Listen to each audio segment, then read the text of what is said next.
vocês podem interromper a aula e perguntar, tá bom?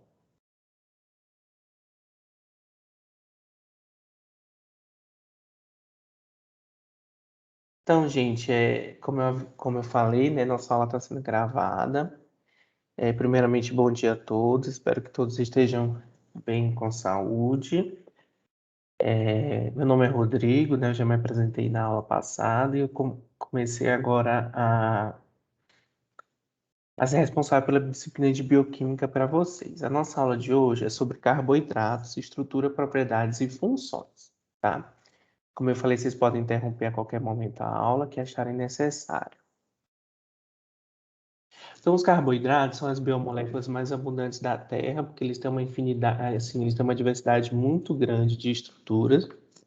Assim, eu até falei que os aminoácidos, né, na aula passada também são dos mais abundantes, mas os carboidratos eles têm uma diversidade de estrutura ainda maior, né? Então, a gente viu na aula passada que os aminoácidos têm aqueles 20 que são, né, codificados, né, nos genes, que são codificados em proteínas, são apenas 20 aminoácidos. Os carboidratos eles têm uma infinidade, né? Tanto no reino animal, no reino vegetal, no protista. Então, todos os seres vivos eles têm carboidratos em níveis de estruturas diferentes e alguns com particularidades também inerentes a cada espécie.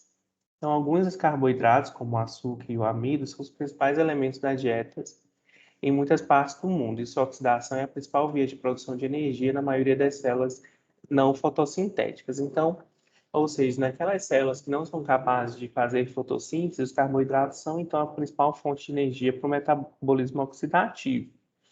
Então, a gente vai ver também nessa disciplina um pouquinho do metabolismo oxidativo, da geração de energia nas células, como que é feito isso, e a gente vai ver que a principal molécula energética, né, que é fonte de energia, é a glicose, que é um carboidrato, né?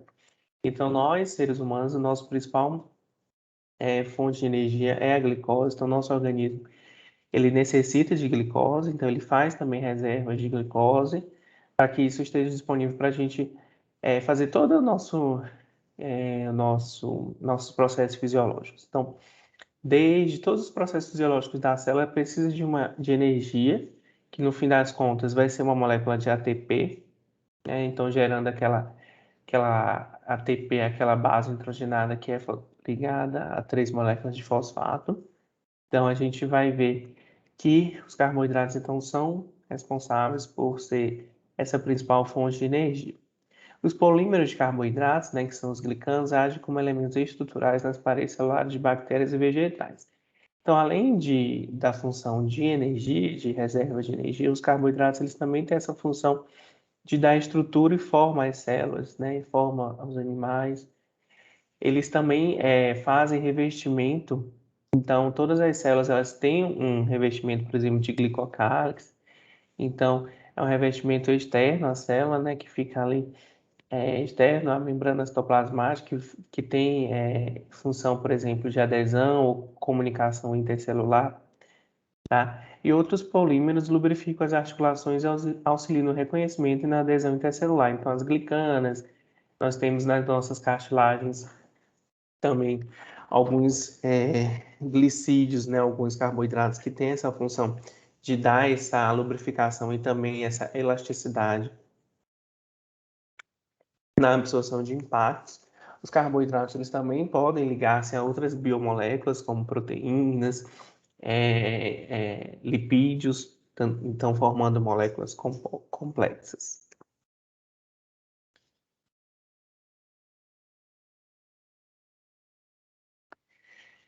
Então, como eu já falei, os carboidratos eles são importantes fontes de energia, porém desempenham muitas outras funções bioquímicas. Então, eles são componentes estruturais. Aqui tem uma imagem do glicocálix. Então, é um revestimento externo à membrana citoplasmática. Para quem não sabe, nosso sistema BO de tipagem sanguínea, né, de classificação das hemácias também são carboidratos. Então, eles também possuem a função de antígenos de superfície. Tudo bem?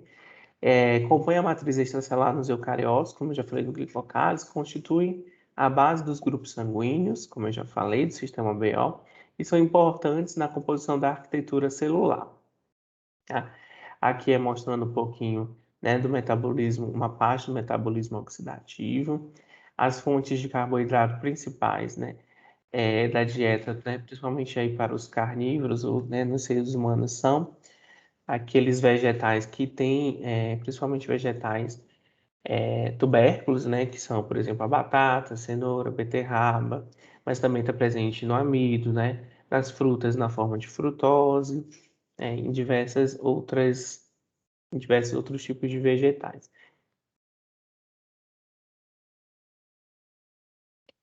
Então, mas qual que é a definição química dos carboidratos? Eles são compostos polihidroxialdeídos ou polihidroxicetonas. O que significa isso?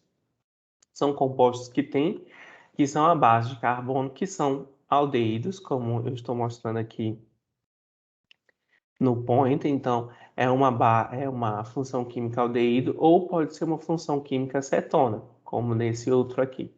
E eles são polihidroxi, ou seja, eles têm vários grupos hidroxila ligados à molécula, à cadeia principal de carbono. Isso é importante para a formação de ligações químicas e interações entre vários, né, monossacarídeos e também outros álcools ou grupos aminas de outras biomoléculas como as proteínas. Ou a gente pode definir também como substâncias que geram esses compostos quando hidrolisados. Então a gente tem aqui uma fórmula geral, que é o CH2N, então N é um número de carbonos, sendo que N é maior ou igual a 3. Então, os menores carboidratos são os monossacarídeos, então eles têm até 3 carbonos. Então, esses são os menores, que é o D mais gliceraldeído, o L gliceraldeído e a dihidroxiacetona. São carboidratos mais simples. Aqui o exemplo da função de um polihidroxialdeído e aqui um exemplo de uma polihidroxicetona.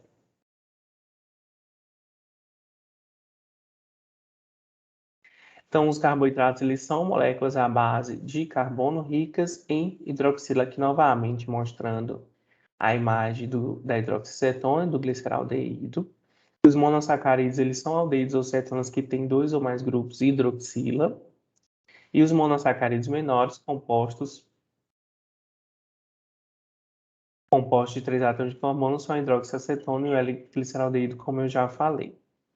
Então, para quem ainda tinha dúvida, na função cetona aqui bem no meio, então a gente vê que tem 3 átomos de carbono e temos 2 hidroxilas aqui. Da mesma forma, o gliceraldeído.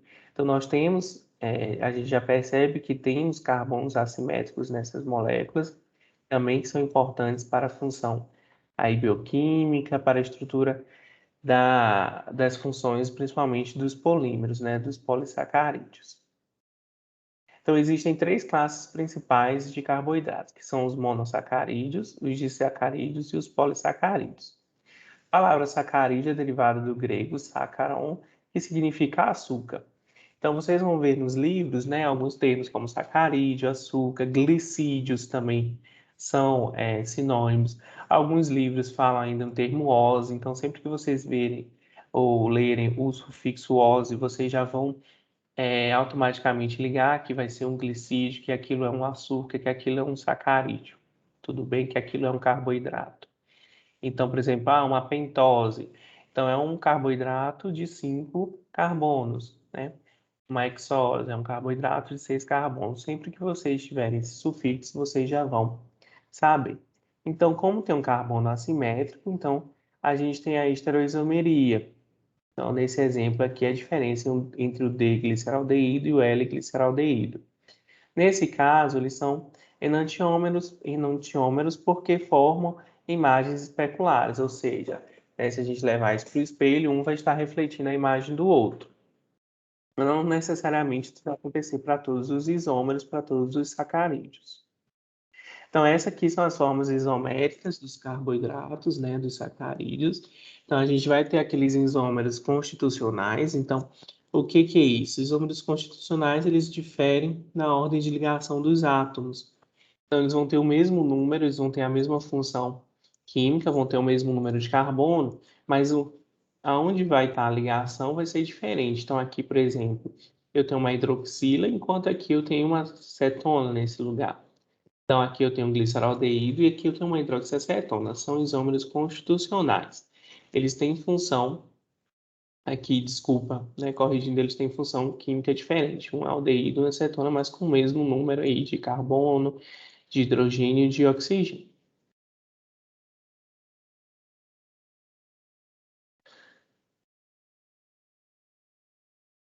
Desculpa, gente, é porque tem algumas pessoas ainda estão entrando na sala e aí a caixinha fica bem em cima aqui no Teams do slide. Então, deixa eu ver, aqui melhorou um pouco. Então, os estereoisômeros são os átomos estão conectados na mesma ordem, porém diferem no seu arranjo espacial. E aí a gente pode formar os enantiômeros, que são aqueles que têm isomeria, que são imagens especulares. E tem os diestereoisômeros, que não formam imagens especulares, mas têm também isomeria. Os epímeros diferem em um dos átomos de carbono assimétricos, e os anômeros são, desculpa, eu não estou conseguindo enxergar, são átomos que têm um mesmo átomo de carbono assimétrico formado com o fechamento do anel. Então, os anômeros, vocês percebem que, nesse caso, essa hidroxila ela está para um plano, né, para baixo, enquanto essa hidroxila aqui, ela está virada para cima. Então, esses são os anômeros, tá? Quando eles estão na forma cíclica.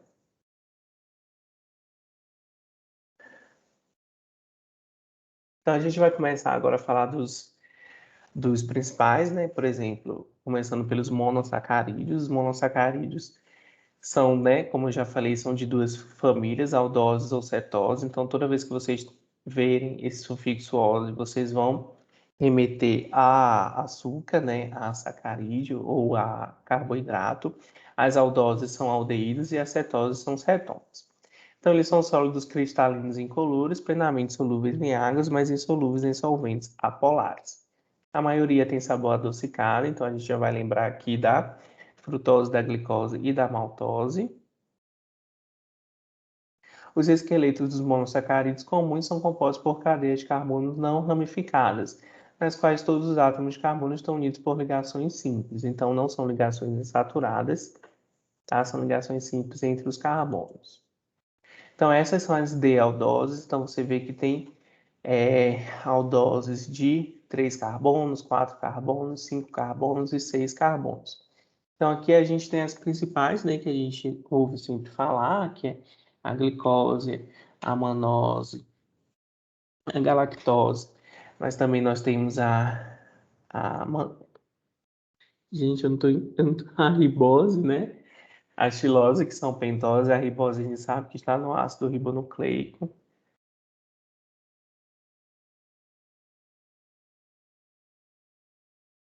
É, as decetoses, nós temos a hidroxicetona com 3 carbonos, com 4 carbonos nós temos a eritrulose. Nós temos aqui a frutose com 6 carbonos.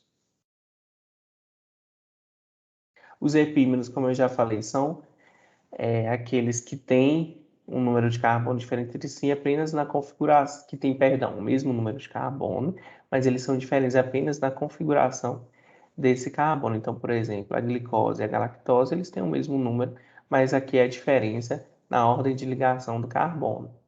Tudo bem?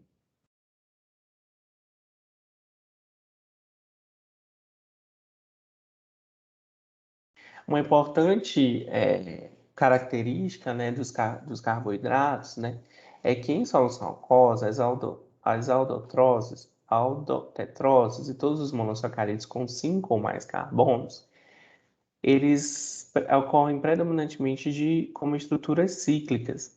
Então, eles têm essa capacidade de formar esse anel, tá? Então, eles formam aquele anel de 5 ou mais carbonos. Por quê? Porque o aldeído, no caso desse carbono aqui, ele pode reagir com o álcool, seja esse álcool, né, seja essa hidroxila da mesma cadeia, seja ela de outro composto, tá? De outro composto que esteja ali em solução. Então, como ele vai reagir, ele vai se formar esse ciclo, esse anel. Então, esse anel, dependendo do número, pode ser um anel de furano ou um anel de pirano, tá? Então, ele formando aqui, então vocês vão ver muito nos livros, esses carboidratos em forma cíclica, em forma de anel, porque em forma de solução eles tendem a se formar, a reagir com álcool, formando um M-acetal e, por ser conseguinte, se ciclizando. Então, eles formam a forma alfa, né? Que aqui a gente tem, por exemplo, a diferença da hidroxila no plano, que na beta ela está para cima, enquanto na alfa ela está para baixo. Aqui, novamente, um exemplo mostrando a reação dessa hidroxila no carbono 5 com aquele primeiro carbono, aquele aldeído. Então, ele formando aqui a molécula cíclica de glicose. Então, vocês percebem que a diferença aqui é na posição da hidroxila. Então, na alfa está para baixo, enquanto na beta ela está voltada para cima. Tudo bem? Então, como eu falei, dependendo do número de carbonos, pode formar um anel parecido, né, semelhante ao anel de furano, ou um anel semelhante ao anel de pirano. Então, por exemplo, na frutose, formando aqui um anel de furano, né? Que é uma das formas cíclicas da frutose. Vocês percebem que dependendo do local, de qual hidroxila for reagir com esse aldeído aqui, formando esse M-acetal, pode haver diferença na conformação do anel e, consequentemente, na estrutura desse carboidrato.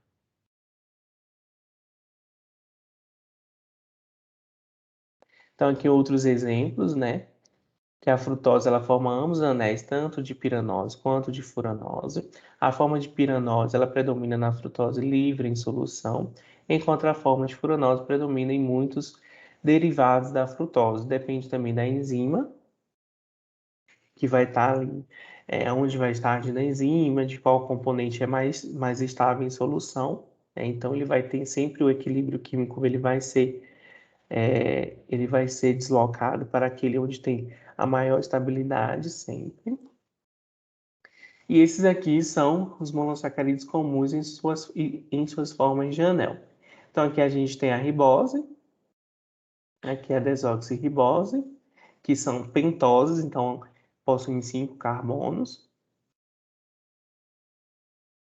Gente, tem uma aluna, uma colega de vocês, chamada Dálida Aparecida, que já tem um tempão que eu estou tentando admitir ela e não estou conseguindo, tá?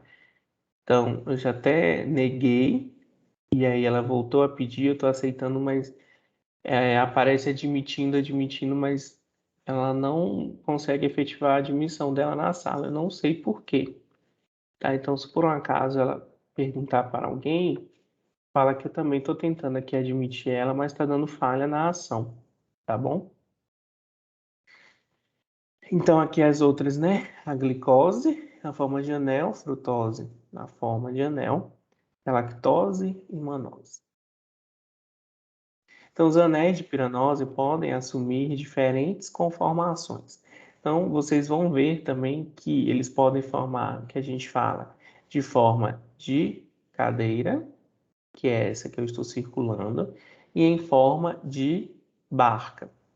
Então, aqui, por exemplo, é a glicose em forma de cadeira e aqui o anel em forma de barca. E aqui nós temos os ligantes que são axiais, que são aqueles ligantes que são perpendiculares ao plano aqui do anel. Então, a gente traça um plano médio aqui, uma linha média imaginária nesse anel. E os ligantes axiais são esses que estão perpendiculares a esse plano. Os equatoriais, não. Os equatoriais, eles estão mais ou menos na mesma direção desse plano. Ou, né, um pouquinho aqui com um ângulo de inclinação. É importante frisar que isso, dependendo aqui do ligante, ele pode ter um impedimento estérico, que é um impedimento de ligação por conta aí do tamanho do ligante, tá? Então, dessa forma, a forma em cadeira ela é a mais estável, né? Porque é onde está aqui, porque os axiais, né? Os ligantes axiais, eles são moléculas de hidrogênio, são átomos de hidrogênio.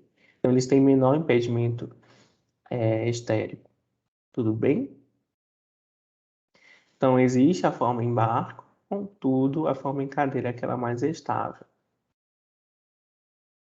Então, os anéis de Furano, eles também podem assumir diferentes conformações.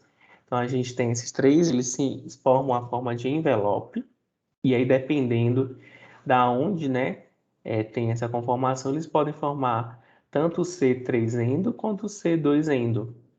Então, a cor indica os quatro átomos que se dispõem aproximadamente no mesmo plano, tá? Isso aqui são para os átomos, para aqueles sacarídeos, aqueles glicídios de cinco carbonos que formam os anéis de furanose. As propriedades bioquímicas dos monossacarídeos podem ser modificadas pela sua reação com outras moléculas. Então, é aquilo que eu falei. Então, aqui a gente tem uma fucose. Então, aqui a gente tem uma metila ligada nesse carbono. Então, é uma modificação na estrutura. Aqui é acetilgalactosamina, né? Que a gente tem aqui uma ligação N-glicosídica, que mais tarde eu vou explicar, que é uma ligação com um grupamento amina. Aqui da mesma forma, acetilglicosamina. Então aqui vai ser diferente aqui o carboidrato é uma galactose, tá? Então a adição de grupos fosforila é uma modificação comum nos açúcares importante para processos bioenergéticos.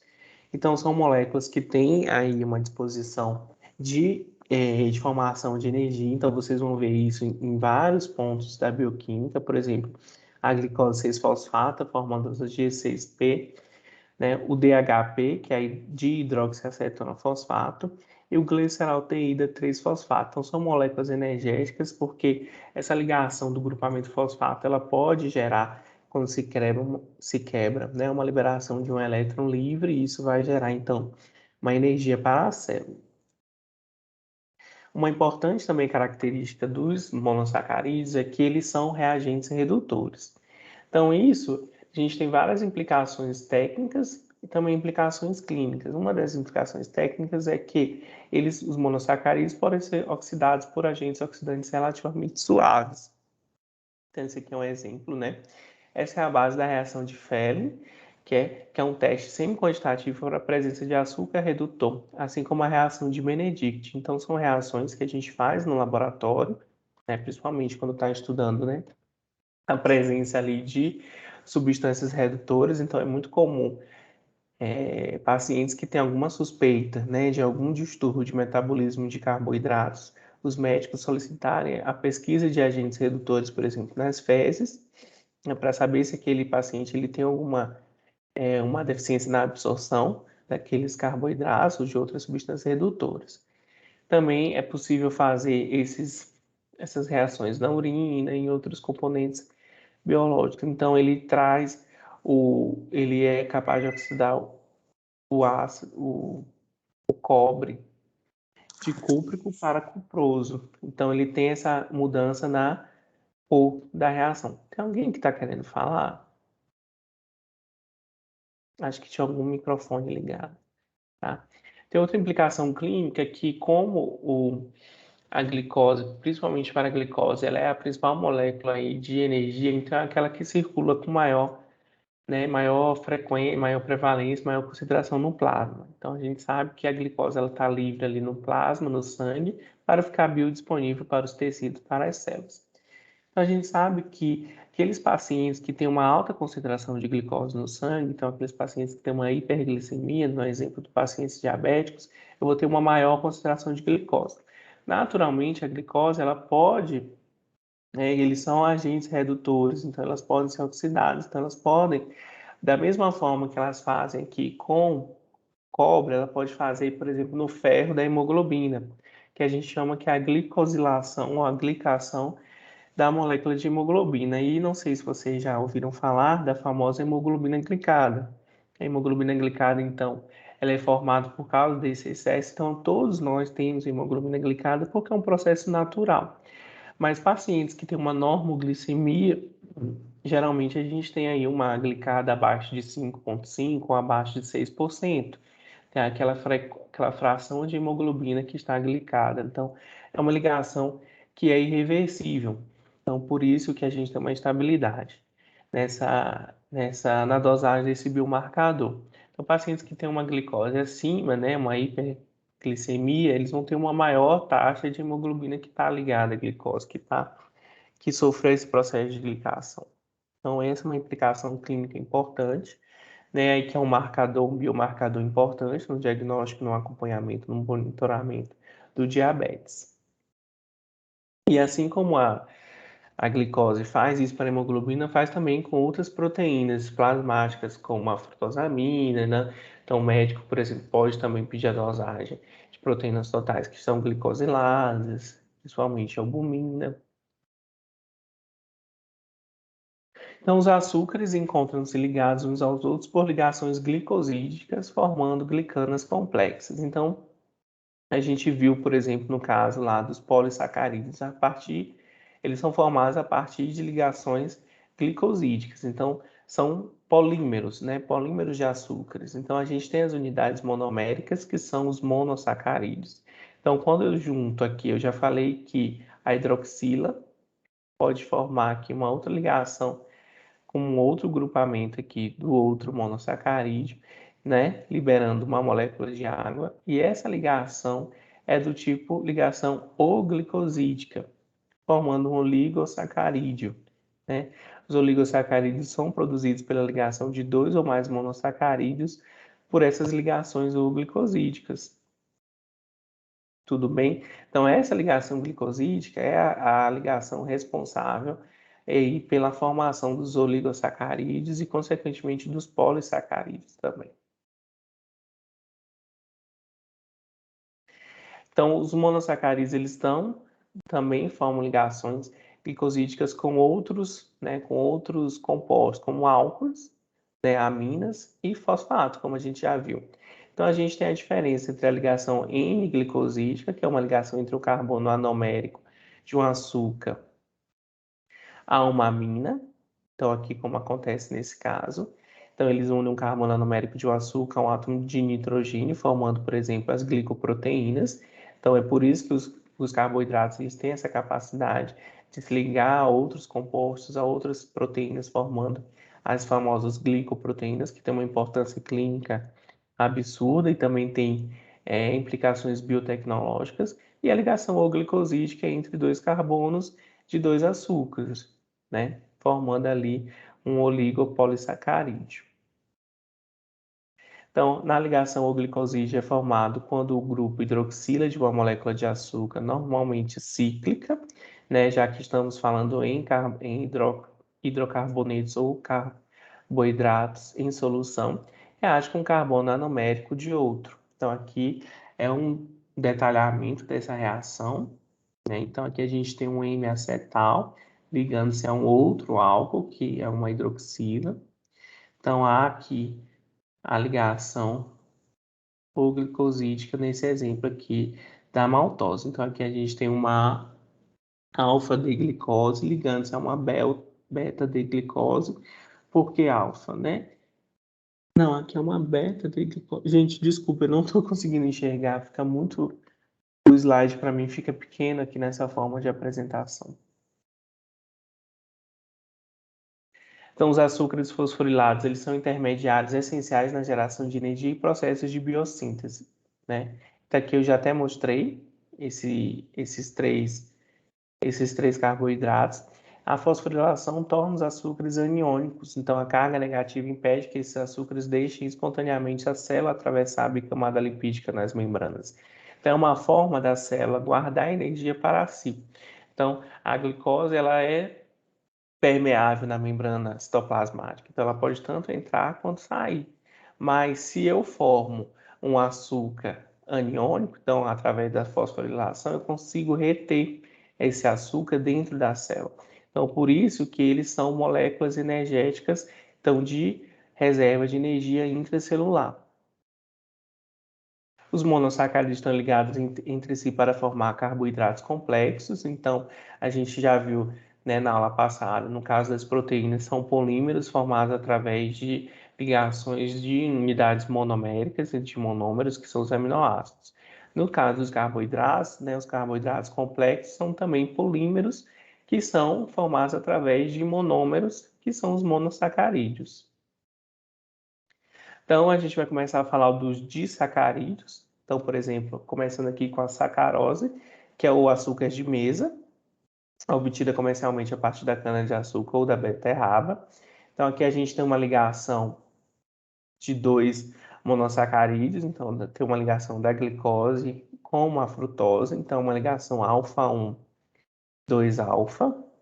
Então, esse alfa está relacionado a essa ligação aqui, essa posição desse carbono. Então, a configuração é importante, né, que vocês lembrem, porque é o que sempre é o mais estável. No caso da lactose, que é o açúcar do leite, a sua ingestão também reduz o pH intestinal, regulando o intestino e aumentando sua resistência, além de proporcionar uma melhor absorção de nutrientes como cálcio, magnésio, zinco e manganês. Então, a lactose é o carboidrato disacarídeo muito, né, presente não só no leite, mas no leite e derivados. Então, a gente tem aqui a ligação beta-1,4 de uma galactose com uma glicose, né, formando assim essa ligação. Essa conformação beta-1,4 é referente a onde acontece, né, a posição que acontece a ligação ou glicosídica, ou somente ligação glicosídica.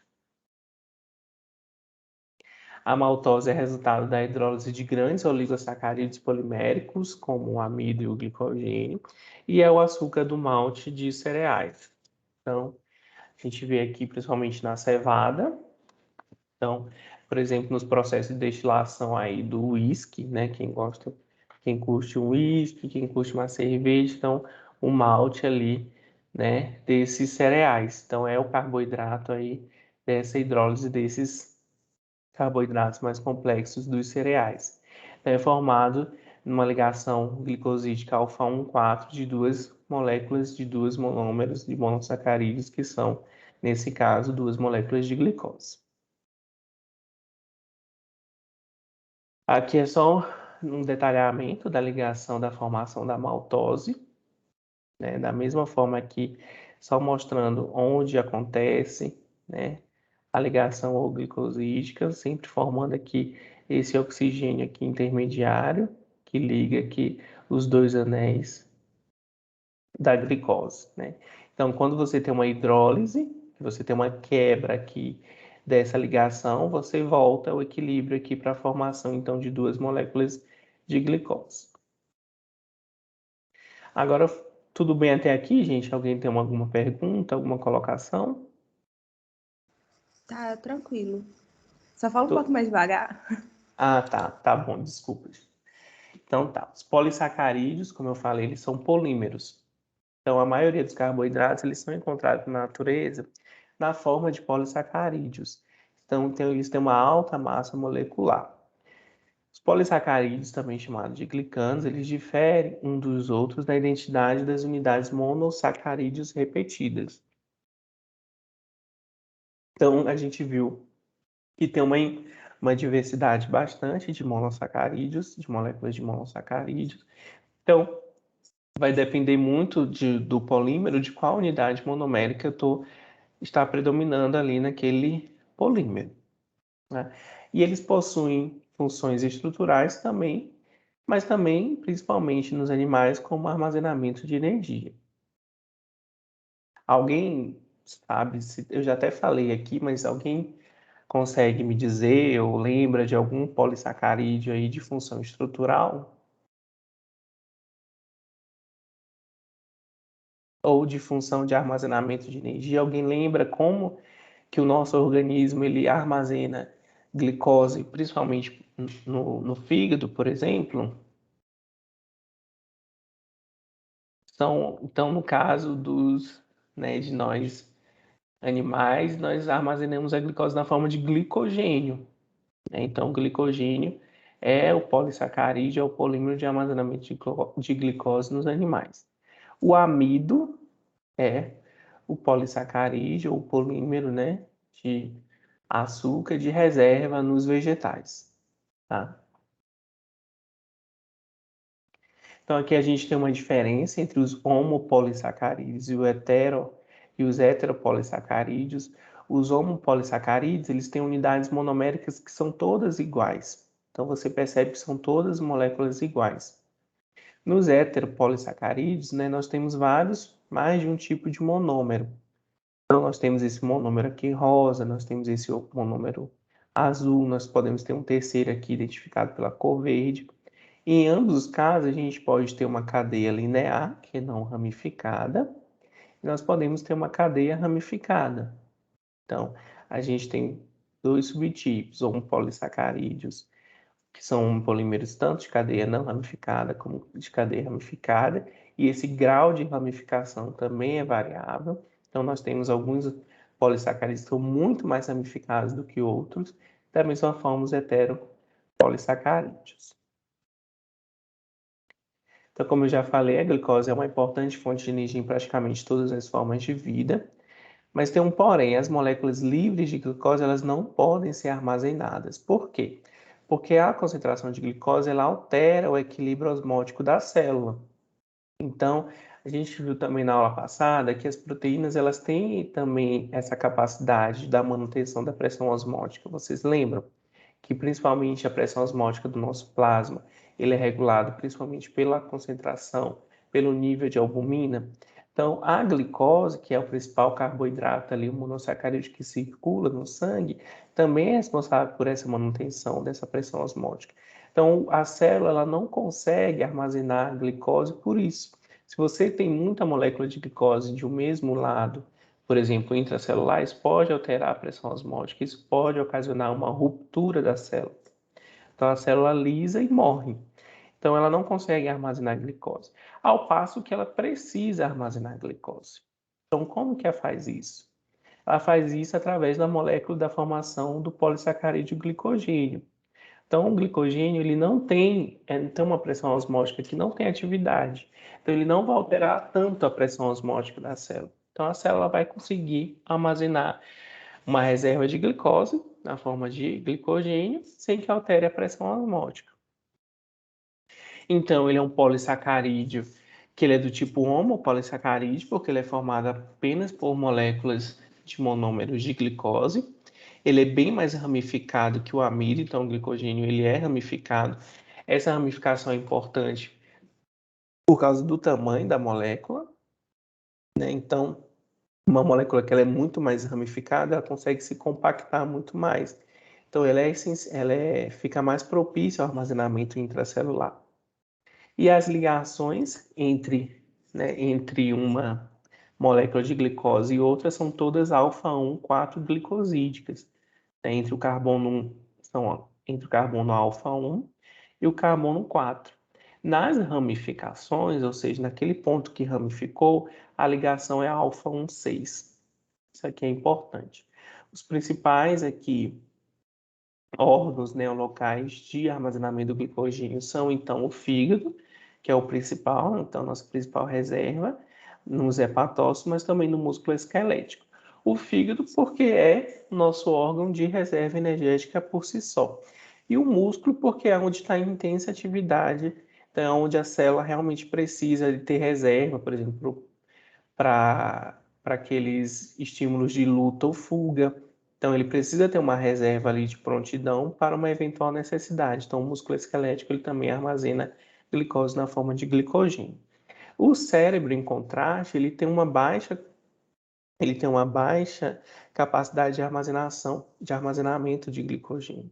Então é muito comum, por que a hipoglicemia ela é tão perigosa, se não mais perigosa do que a hiperglicemia a curto prazo? Porque o cérebro ele tem uma baixa capacidade de processar outras fontes de energia. Então ele é muito sensível às concentrações de glicose plasmática. Então ele não consegue obter outras fontes de energia e nem de armazenar energia. Então, se a glicemia, né, se a concentração de glicose plasmática cai muito abruptamente, o cérebro ele fica sem fonte de energia. Então, ele pode ali parar suas funções, diminuir suas funções e a pessoa pode até entrar em coma. Então, que é o chamado o coma diabético ou coma decorrente de uma hipoglicemia grave, tá? Então, a pessoa tem aquela, sabe aquela, quando a pessoa tem aquela síncope, né, que a pessoa já dá uma água com açúcar, é justamente por isso, porque a pessoa tem ali uma queda da, né, alguma descarga adrenérgica, alguma coisa do tipo, então ela cai aquela concentração e a pessoa realmente sente-se com a visão turva, um pouco tonta, né, uma vertigem, porque o cérebro é muito sensível a essas concentrações de glicose, justamente porque ele não consegue armazenar glicose. Então, só um exemplo aqui clínico desse armazenamento. Então, aqui ele está exemplificando o ponto de ligação da ramificação. Então, aqui tem uma cadeia principal, tá? Então, aqui a cadeia principal, que são ligações alfa 1, 4. Então, aqui está o carbono 4. Quando tem uma ramificação, ela ocorre uma ligação na alfa 1, 6. E aqui segue uma nova cadeia. Então, é como se fosse um novo ramo, tá? Então, as unidades de glicose elas são removidas uma a uma de cada vez a partir da extremidade não redutora. Então, eu tenho duas extremidades, a redutora e a não redutora. Então, sempre que eu precisar de uma molécula de glicose, vai vir a enzima fazer essa hidrólise, retirar essa, quebrar, né, e deixar livre essa molécula de glicose na extremidade não redutora. E a glicogênio ele é armazenado em grânulos, nos hepatócitos, e ele já, nesses grânulos, né, nesses complexos, tem enzimas, tanto com capacidade de síntese quanto de degradação de glicogênio. Então, a célula ela já deixa todo o esquema preparado, tanto para, se eu tiver um excesso de glicose, armazenar isso no fígado, já que eu falei que a glicose em excesso ela altera, né, a pressão osmótica, então é danoso, então a todo tempo nosso organismo tem que tirar o excesso de glicose do plasma e armazenar isso no fígado na forma de glicogênio. A mesma ao ponto que, por exemplo, no jejum, né, muito prolongado ou numa baixa ingestão de carboidrato, de energia, o fígado vai liberando as moléculas de glicose que estavam armazenadas na forma de glicogênio. Então, ele já tem essas enzimas ali armazenadas juntamente nesses grânulos nos hepatócitos. Então, aqui é um exemplo, né, uma ilustração formando aqui, mostrando aqui amplamente os ramos aqui da molécula de glicogênio. Quando você tem a forma linear, você tem essas ligações alfa 1, 4, então alfa 1, 4 bonds, né, que é essa ligação, e na ramificação alfa 1, 6, e aqui iniciando um novo ramo. Então, o glicogênio é extremamente ramificado, como vocês veem nessa imagem. Então, ele vai se compactando. Então, esse aqui é um modelo bidimensional. Então, aqui é uma glicogênio. Eu esqueci o nome dessa molécula verde. Glicogedina, que é uma proteína que ela é um primer de iniciação para, né, o prime, né, que inicia a partir dela, ela se autoglicosila. Então, ela pega uma molécula, né, através de uma reação enzimática e liga ali uma molécula de glicose. Então, é como se fosse a primeira molécula de glicose aqui, né, o ponto de iniciação. Então, a partir dela vai se iniciar as ligações glicosídicas e depois as ramificações. Mas a gente vai ver isso mais detalhadamente quando a gente estiver falando do metabolismo do glicogênio. Alguma dúvida, gente, até aqui? Pode prosseguir? Pode seguir, tá tranquilo. Então, o amido é um homopolímero, também é um homopolissacarídeo, então ele é um polímero que também tem apenas um tipo de unidade monomérica, também que é a glicose. Então, mais da metade dos carboidratos que a gente ingere é através do amido, que é encontrado basicamente no trigo, nas batatas, né, nos tubérculos, no arroz.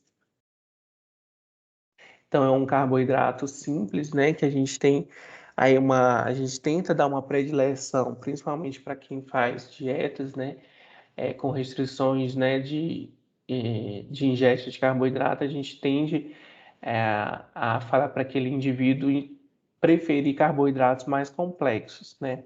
E o amido é um carboidrato mais simples.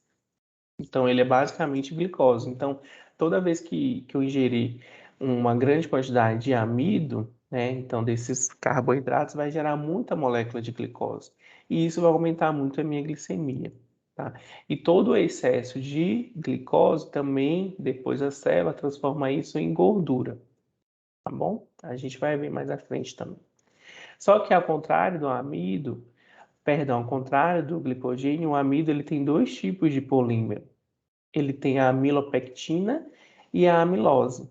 A amilopectina ela é um polímero também ramificado, também da mesma forma que é, né, nas ligações aqui, alfa 1, 4, da mesma forma que o glicogênio, as ramificações acontecem numa ligação alfa 1, 6. Só que, eu acho que eu não falei no anteriormente, as ramificações no amido ocorrem a cada 24 ou 30 resíduos de glicose. No glicogênio, isso é muito menor, é de 4 a 12. Então, por isso o glicogênio ele é muito mais ramificado que o amido. Tá? E a amilose, que também é um polímero, é uma cadeia longa não ramificada. Então, ele só tem ligações alfa 1, 4. Então, da mesma forma, tem extremidades redutoras e extremidades não redutoras. E o amido, então, é um complexo desses dois polímeros, tanto de amilose quanto de amilopectina. Então, aqui a gente vê em preto, né, a amilopectina. Então, nesses pontinhos vermelhos, a gente tem os pontos de ramificação, que é na ligação alfa 1, 6, e aqui uma molécula, né, de amilose, que ela é linear, né, ela não é ramificada. E a gente também tem as dextranas, que são polissacarídeos de bactérias e leveduras, então é uma molécula de reserva de energia, principalmente em bactérias, mas também funciona como uma molécula de adesão, então a placa dentária, o tártaro, por exemplo, as bactérias se ligam ali através de moléculas dextranas, elas conseguem se aderir ao dente através de dextranas. São todas ramificadas, mas ao passo que as ramificações sempre acontecem em alfa 1, 3. Né?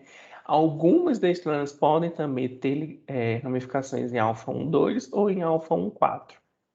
E elas têm aplicação industrial e biotecnológica. Então, a gente consegue sintetizar isso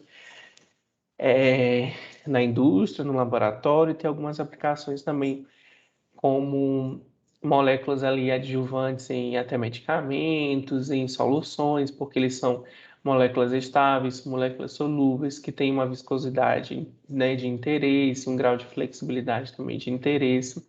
Aqui é uma colônia, né, dessa bactéria, dessa família. Eu esqueci o nome da espécie dessa bactéria, mas é da família Lactobactalhaceae. Então, Staphylos também tem, Lactobacillus também tem muita produção de dextranas. Então, quem for seguir essa parte de polímeros, né, de biotecnológicos e aplicações industriais, pode ser um ponto de interesse importante estudar as dextranas. E aí a gente parte, então, para os polissacarídeos estruturais, que os principais são a celulose e a quitina. A celulose é um polímero não ramificado de resíduos de glicose unido por ligações beta 1, 4. Então aqui a gente já tem uma grande diferença, né, para os nossos ali, para o amido e para o glicogênio. Então, por que a gente não consegue digerir a celulose? Porque a gente não tem enzimas que hidrolisam nessa ligação beta 1, 4. A gente só tem enzimas que digerem, que fazem hidrólise na ligação alfa 1, 4. Então, por isso que a gente não consegue. Rodrigo, mas alguns animais conseguem. Alguns animais conseguem. Então, os ruminantes, né, os da família dos bovinos, né, dos caprinos, eles conseguem quebrar a celulose. Mas por quê? Porque a gente tem, eu não sei se são bactérias ou são protozoários simbiontes no trato digestivo desses animais. Então, por isso que eles conseguem quebrar e obter glicose a partir da molécula de celulose, ao passo que a gente não consegue. Mas, né, a celulose ela é tem um papel importante no nosso movimento gastrointestinal, como uma fibra insolúvel. Então, por mais que a gente não consiga digerir, ela é importante para o funcionamento, ali, para a absorção e a velocidade ali, do movimento intestinal. Então, uma substância fibrosa, resistente e insolúvel em água. Então, ela é principalmente encontrada na parede celular das plantas, mas também de algumas bactérias, e principalmente naquelas partes mais duras das plantas, então no caule, nas raízes. Tá?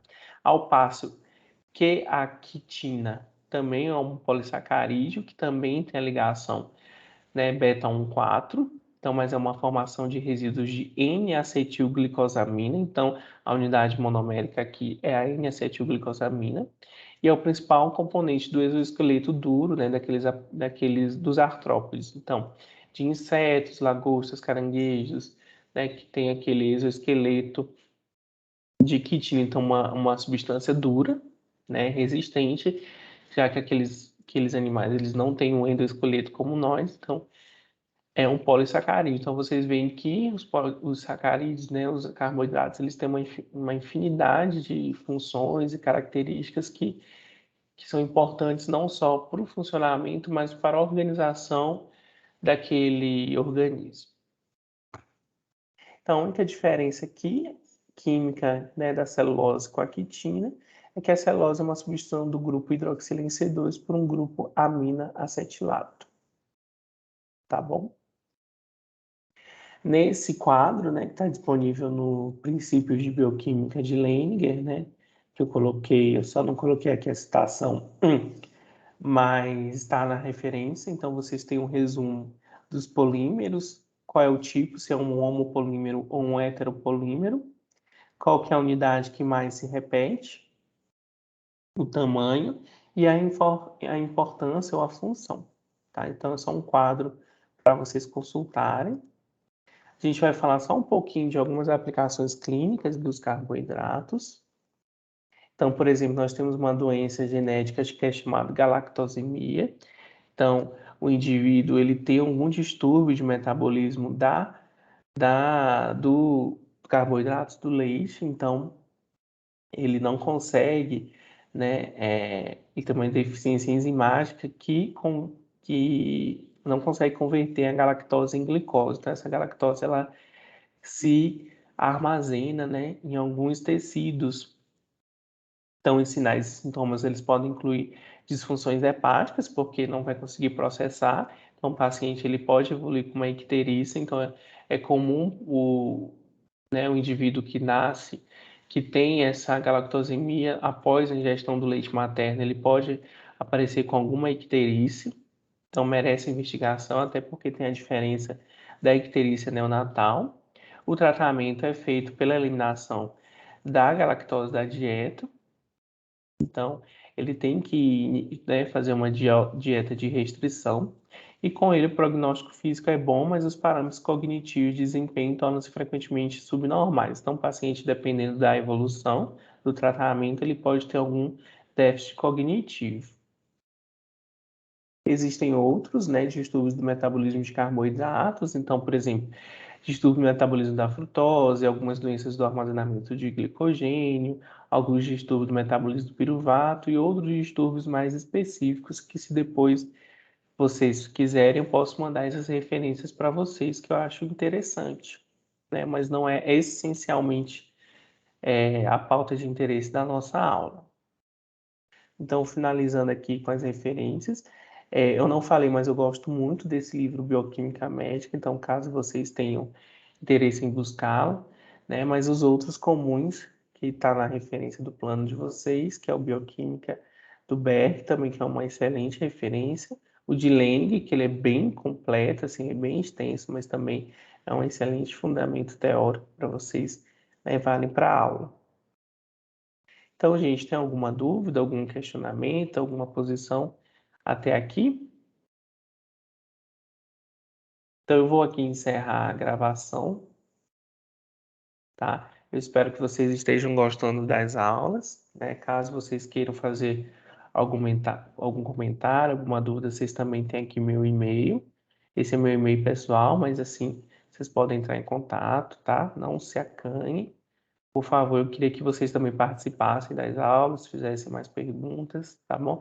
E eu vou, não saio ainda da reunião para eu gerar a frequência, tá bom? Então eu vou parar agora a gravação.